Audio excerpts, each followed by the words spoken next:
Hello guys! For today's video, ayan po, dinalaw po namin yung lola at lolo ko po sa Forest Lake Cemetery. Ayan po, kasama ko po yung tita ko, yung magandang driver, at saka yung pinsan ko na maliit. Ayan po, yung naka-white po tita ko, pinsan ko po yan. Ayan, ayan kapatid ko po, yung naka-blue. Ayan guys.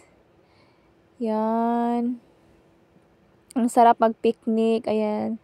Ayun po, yung isa, may best friend, may partner, may kapatid. Ayan guys. Ayan, ang sarap ng hangin dyan. Nakakamiss yung lolo at lola ko. Sa hindi po nakakaalam, yung lolo at lola ko po yung nagpalaki sa akin. Kaya, I'm spoiled. Ayan po. Pero mabait naman. Kasi sa kwento ng mga tita at tito ko noon, napakamaldita ko raw.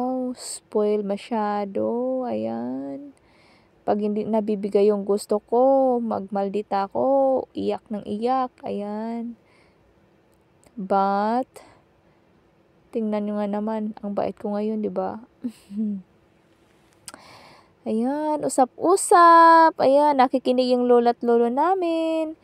Yan guys, thank you for watching. Nasa Jansan po pala yan, Forest Lake Cemetery. Ayan guys.